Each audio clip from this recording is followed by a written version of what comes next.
mungkin mencintai harta, mungkin mencintai kedudukan. Silahkan siapapun kamu cintai, tapi kamu harus siap berpisah dari dia kamu cintai. Wa isma syi'ta fa innaka mayyit. Hiduplah apa yang kamu mau. Mau kaya, mau jadi pejabat, mau jadi raja, mau jadi presiden, mau jadi tokoh, silahkan. Tapi kamu harus menjadi mayyit. Semua harus siap menjadi mayyit. Wa amal ma syi'ta. Kamu di atas dunia, silahkan kamu berbuat apapun. Anda bisa sholat, Anda bisa zikir, Anda bisa baca Quran, Anda bisa menyanyi, Anda bisa minum khamr, Anda bisa berzina, Anda bisa jadi orang mukmin, Anda bisa menjadi orang kafir. Tapi kamu bakal dibalas sesuai amalnya kamu. Karena itu ya ikhwan, kita adalah calon-calon mayyit harus paham apa yang diperlukan hidup di atas dunia. Dua hal yang paling penting. Pertama, persiapkan sebelum maut datang kepada kita dengan amal-amal soleh. Ya, sekarang duit berharga. Ya, sekarang emas dan perak berharga, berlian berharga. Tapi ketahuilah kalau sudah mati, maka itu tidak bernilai. Baru di situ akan mengenal bacaan Quran kita yang berharga, zikir kita yang berharga, qiyamul kita yang berharga. Karena itu ikhwan, berpikirlah apa yang berharga kalau kita sudah meninggalkan dunia ini. Karena pasti akan kita tinggalkan. Emangnya kita yang pertama hidup? Banyak orang hidup sebelum kita, yang lebih tinggi jabatannya, yang lebih tinggi terkenal, yang lebih banyak terkenal, yang lebih banyak hartanya. Kemudian kemana mereka? Ini akhlakakum, wa fiha nu'idukum, wa minha nukhrijukum. Rumah yang di Magur Megah ternyata tinggalnya di 1,5 meter kali 2 meter. Atas tanah, bawah tanah, muka tanah, belakang tanah. Pakaian kebesaran yang dipakai ternyata ditaruh di museum. Dan dia cukup dengan 3 helai kain kafan.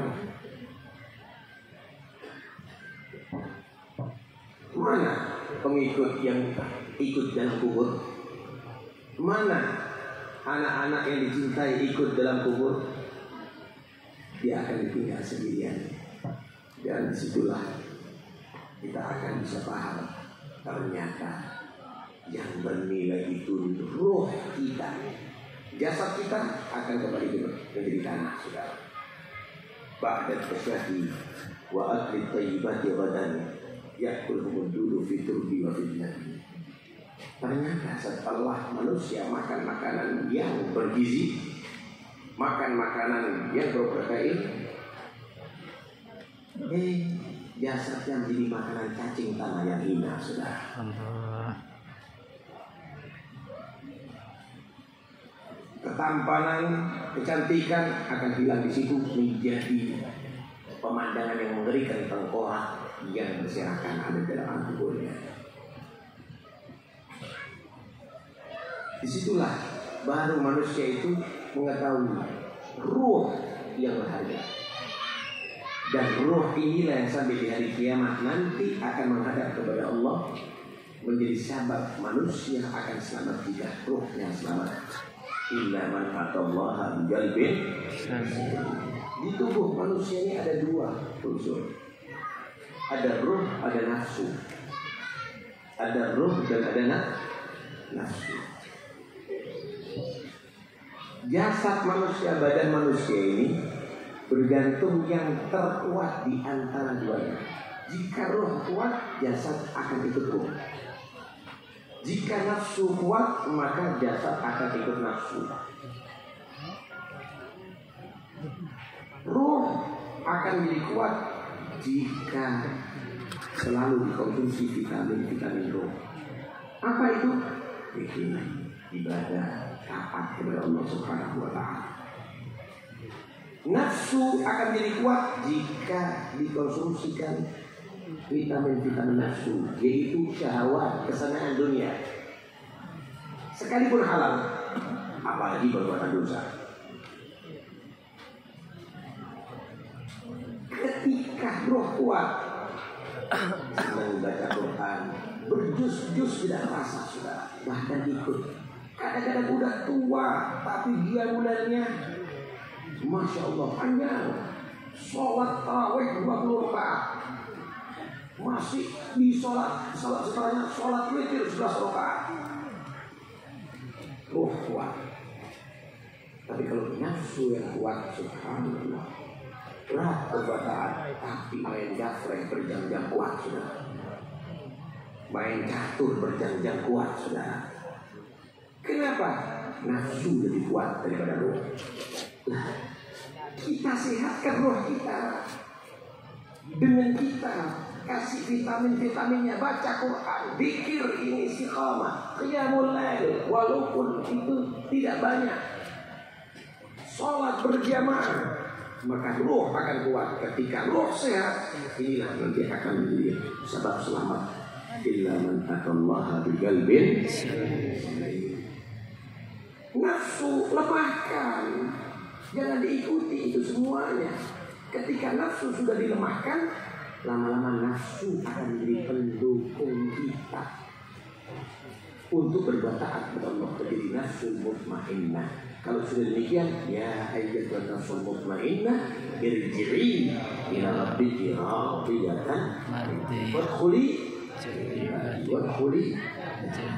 akan menjadi kita akan bisa dikelompokkan oleh orang-orang soleh dan masuk surga Allah Subhanahu wa Ta'ala. Ini yang pertama. Koreksi, mulai kita balik sampai sekarang, apa bekal yang akan kita bawa kalau kita nanti? Udah berapa kali hatam Quran? Udah berapa banyak sholat sunnah? Atau jangan-jangan bawa dosa lebih banyak? Dosa atau pahala lebih banyak? Zikir atau lupa yang lebih banyak? Wa tazawwadu fa inna khairaz zadi. Yang kedua, ya ikhwani, sebelum kita nonton, maka pikirkan anak-anak kita di jalan yang soleh, didik mereka. Jangan kita di alam kubur ternyata anak kita menjadi pemabuk, pecandu narkoba, berzina, selalu didosoti. Jadikan anak-anak yang soleh, sehingga mau mengingat kita, mendoakan kita. Mal mayyit fi qabri illa karabaritil mutaqawwil. Mayyit di kuburan itu seperti orang yang tenggelam di samudra, di lautan. Yang diharapkan bukan kabar tubuhnya laris, bukan kabar hartanya bertambah, pabriknya maju, tapi diharapkan mana anak-anakku yang masih peduli dengan aku, teman-temanku, keluargaku, pengikutku. Karena itu didik anak untuk sholat berjamaah, didik anak untuk ahli baca Quran, sehingga ketika kita meninggal dunia, maka itu akan menjadi tambahan amal soleh kita di alam barzakh sampai ada di akhirat. Ya alhamdulillahi ala ibadi kathiratu wa ajalluhunna salahul kullati. Nikmat Allah itu banyak yang terhingga, tapi paling berharganya di antaranya mempunyai anak-anak yang soleh, mempunyai anak-anak yang baik, yang peduli kalau kita meninggal dunia, saudara. Ada satu cerita, diceritakan ada satu anak yang soleh, ibunya meninggal dunia. Satu saat teman daripada ibu, si ibunya yang meninggal dunia ini bermimpi melihat sehat si Mayyitah tadi itu, sehat, segar bugar. Tanya gimana keadaan kamu? Masya Allah, aku dalam nikmat. Anak-anakku selalu doakan aku. Setiap baca Quran ingat aku, setiap sedekah ingat aku, setiap habis sholat berdoakan aku dan seterusnya. Cuma anakku lupa satu, kesukaanku nggak dikasih. Apa? Aku senang dengan semangka. Tolong sampaikan kepada anakku, suruh ngirimkan aku semangka. Bangun tidur, datang si teman ibunya ini, kasih kabar kepada anaknya, ya Allah benar, ibu anak senang semangka, beli banyak semangka disedekahkan, sedekah semangka. Hari berikutnya mimpi lagi teman ibunya, alhamdulillah kiriman anakku udah sampai kepada aku. Karena itu anak-anak kita ini adalah diharapkan bagi kita dalam barisan akhirnya. Jadikan mereka anak yang peduli. Jangan hanya warisan apa yang aku terima dari orang tua. Masya Allah. Ikhwan yang dirahmati Allah Subhanahu wa ta'ala.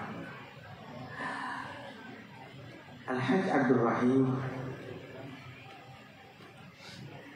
adalah termasuk insya Allah peduli terhadap istrinya dunia, sehingga mengundang kita semuanya mendoakan Al-Rahim. Ada satu riwayat, ayyuma imra'atin mata wa zawjuha anha radin dakhalatil jannah. Siapapun perempuan yang meninggal, suaminya ridho kepada istrinya, kepada itu perempuan, maka dijamin masuk surga Allah. Amin. Karena itu bagi ibu-ibu, ambil kesempatan, jadikan suami Anda itu adalah orang yang paling istimewa bagi Anda. Berkhidmatlah demi untuk mendapat ridho Allah, demi untuk mendapat ridho Allah. Bagi suami, mungkin Anda bisa contoh Haji Abdul Rahim, kita semuanya, bagaimana perhatian terhadap istrinya ketika sakit tidak dirawat, setelah meninggal pun tetap tidak dilupakan. Itulah yang harus kita ambil pelajaran. Siapapun kita pasti akan berpisah, tapi jangan berpisah itu untuk menjadi sebab untuk kita melupakan, tapi justru untuk selalu mengingat. Saudara, lihat bagaimana Sayyidina Muhammad SAW terhadap Siti Khadijah, Sayyidatina Khadijah ketika meninggal dunia. Belum pernah Nabi itu tidak mengingat Siti Khadijah. Kalau sudah beliau memotong kambing, dia pesan sama istrinya, jangan lupa teman-temannya Khadijah, jangan lupa keluarganya Khadijah.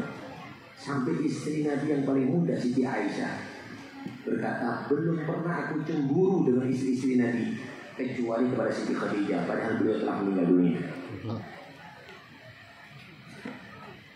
Kenapa?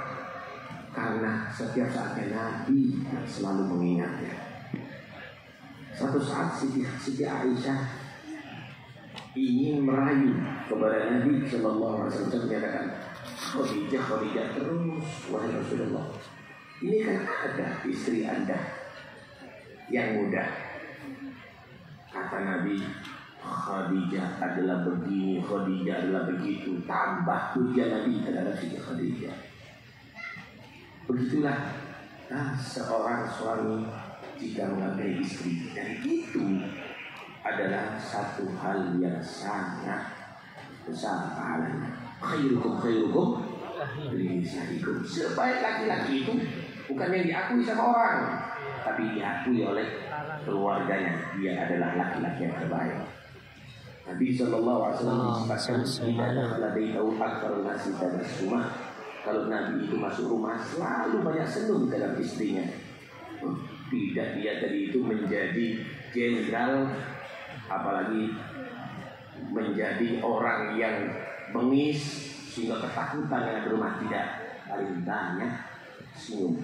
Bahkan Siti Aisyah pernah ditanya, apa sih lakukan oleh Nabi dalam rumah itu? Banyak perintah, banyak menyuruh istrinya. Nabi SAW karena ini Nabi ahli selalu membantu pekerjaan istrinya.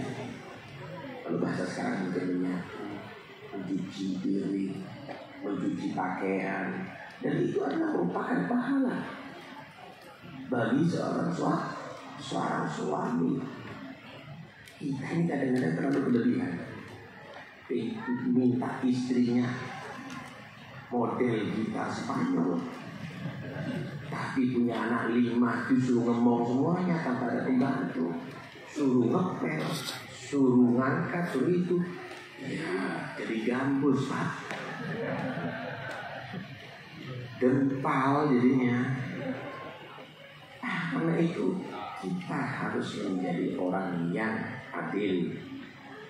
Ada hal yang diwajibkan oleh perempuan, ada hal yang diwajibkan oleh suami terhadap istri. Walaupun Nabi alaihi nabil ma'ruf. Terakhir, saya ingin menceritakan bagaimana Sayyidina Umar bin Khattab radhiyallahu anhu. Siapa nggak kenal beliau? Tegas. Kemudian bagaimana Sayyidina Umar keras dalam membela yang hak.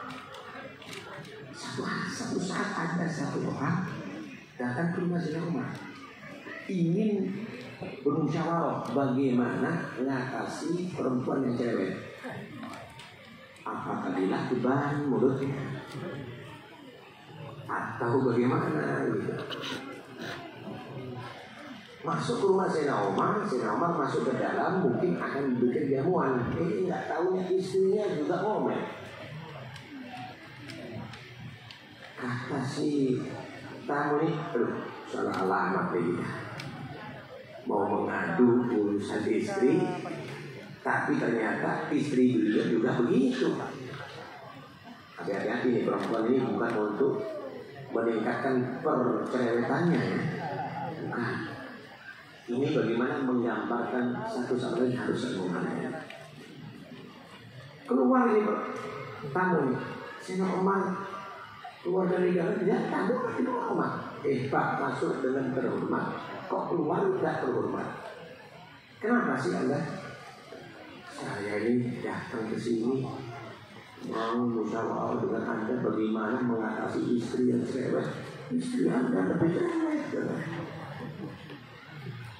Kata Sayyidina Umar, entar kamu tanya, ini rumah siapa? Rumah Anda sudah. Yang bersihkan rumah istri Umar. Yang menjaga rumah kalau Umar keluar istri Umar. Ini makanan yang masak siapa? Istri Umar. Yang menyediakan istri Umar. Yang makan Anda Sayyidina Umar. Yang nyuci piring istri Sayyidina Umar. Ini pakaian dipakai, pakaiannya siapa? Pakaian Anda Sayyidina Umar. Kalau kotor siapa? Mencuci. Istri Umar. Yang mensetrika istri Umar. Sampai keluar anaknya. Ini anak siapa?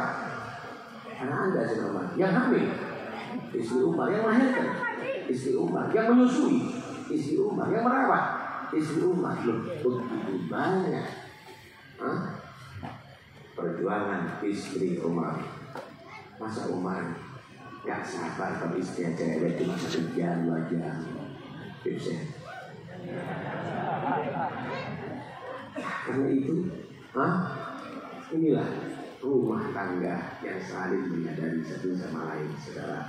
Karena itu kita semuanya bisa kok berbuat baik terhadap istri kita, mendapatkan pahala besar. Ayo ibu-ibu niati dengan tulus, ikhlas pada suami, bukan karena apa-apa tapi untuk mendapatkan ridho Allah Subhanahu wa taala, sehingga suami menjadi sahabat istri masuk surga, istri menjadi sahabat untuk suami masuk surga Allah Subhanahu wa taala. Mudah-mudahan insyaallah almarhumah diampuni dosa-dosa Allah. Amin amin.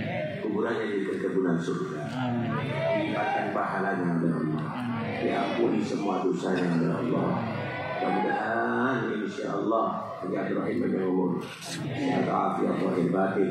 Semua habaib, semua kiai dan pejabat kita mudah-mudahan dari ridwan Allah, dalam rahmat Allah, dengan sehat afiat zahir maupun batin.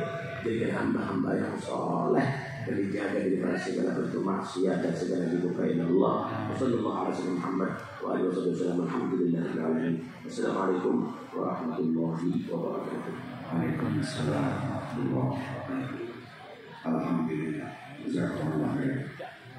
Apa yang disampaikan Topik tadi mudah-mudahan istri bahagia dan gembira. Dan insya Allah para istri berdoa untuk meninggal lebih dahulu daripada suaminya. Soalnya kalau seorang istri meninggal dulu suaminya itu jaminan surga. Mau saring-saring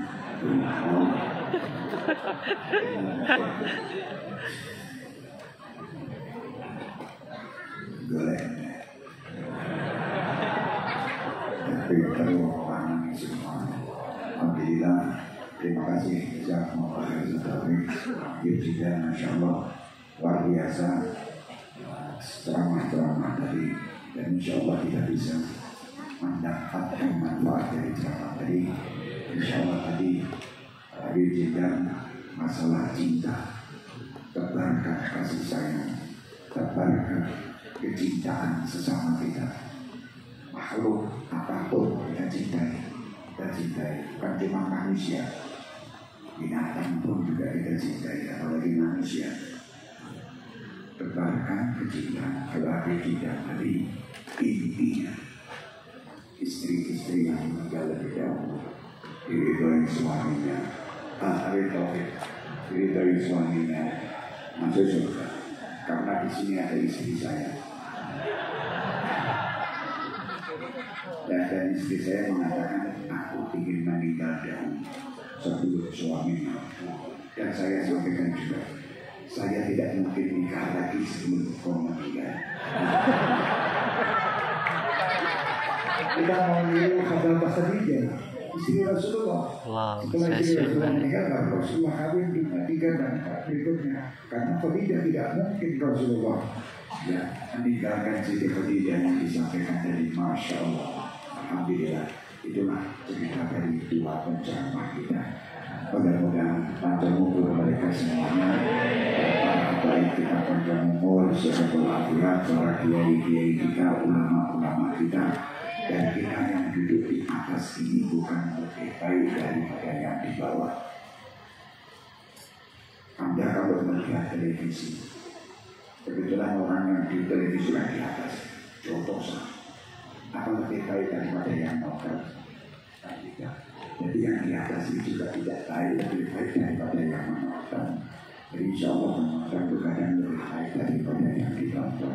Oleh karena itu bersangkalah baik kepada siapapun supaya tidak ada tontonan. Bingung apa ya? Jadi mengenai kopi ini. Bismillah. Tunjukkan kepada siapapun bahwa pada hari ini yang mengatakan tontonan-tontonan yang baik supaya orang bisa meniru. Jangan menunjukkan tontonan-tontonan yang jelek, karena tontonan yang jelek akan menimbulkan kejelekan-kejelekan berikutnya. Itu pesan daripada kedua penceramah. Saya hanya waktu dan tempat hadir lagi untuk melanjutkan maulid. Nanti maulidnya ini dipotong. Jadi saya melek dari subuh sampai sekarang belum tidur lagi. Jam 10, Masya Allah. Jam 10. Itu kalau acaranya mulai jam 8, jam 10 selesai. Jadi acara mulai jam 6, jam 10 selesai 4 jam. Malaikat tak duduk 4 jam. Ini manusia istimewa hidup 4 jam. Kali kota tadi tak seukuran semulia Pak. Acara-acara liane. Tidak, saya mau duduk sampai selesai. Alhamdulillah. ini. Terima kasih Pak Wali Kota, terima kasih kedatangannya, terima kasih kepada semua yang hadir ini. Saya mewakili daripada Bapak Haji Abdul Rahim. Berterima kasih atas hadirnya dan doa-doanya. Dan semua terjadi ini karena doa dan kebaikan hadirin. Haji Rahim mudah, tapi ini orangnya sing teko, jadi ya percuma. Jadi sing apik bukan Haji Rahim, sing apik sing teko. Paham? Jadi kata yang datang ini, Masya Allah, kecintaannya kepada Haji Rahim timbullah kasih sayang antara yang mengundang dan yang diundang. Apalagi pulang Allah berkah. Haji, apa bisa alhamdulillah. Bisa nopo saya naik rombongan boleh, Masya Allah. Dan terima kasih kepada rombongan Haji Rahim yang diberi nama Raja. Rombongan Boten Cito. Raja yang dipimpin oleh Bapak Haji Nawir. Alhamdulillah mereka datang berapa hari berturut-turut keliling bersolawat bersama kami. Masya Allah, jazakumullah khairan jazaa. Mudah-mudahan ini amalan malam hari ini sampai kepada almarhumah. Saya sebagai saksi dan sering saya berjumpa dengan almarhumah. Beliau orang istimewa. Setiap hari menyediakan makan untuk tamu, termasuk saya. Ya kasih 3 hari cukup. Benar, subhanallah. Sekarang beliau nikmat duduk. Wis sono dulu aku sana dulu saya kisah dikirim WhatsApp ini ada itu istimewa. Makanya gue wong iki nek kira-kira mati sing dunake wong akeh. Orang itu sing dunake sing buka wong telu. Oh, sing akeh. Orang datang misalnya dengan ikut-ikut di sini kan termasuk wa usulihim wa furu'ihim lain masuk. Nek terkongsi itu bagian-bagian jadi hati-hati. Dididik anak putumu senang kalau ngene-ngene. Insya Allah senajan turu itu tidur barang orang tidur di dalam majelis itu tetap itu bagian rohki itu. Tapi apalagi bagian rahmat-rahmatnya Allah mesti dapat tidak mungkin tidak. Rohki sekali ini untuk masaknya rahmatnya Allah yang luar biasa dapat ya. Bismillah. Terima kasih para habaib semua yang hadir di tempat ini. Haji Rahim tidak bisa membalas apapun kecuali jazakumullah khairan jazaa. Semoga Allah membalas kebaikan untuk semuanya yang insya Allah akan menjadikan keluarga besar MMG akan lebih berhasil ke depannya dan akan insya Allah mendapatkan rahmat dan berkah semua kehidupan anak cucunya pula. Amin ya rabbal alamin. Allahumma shalli wa sallim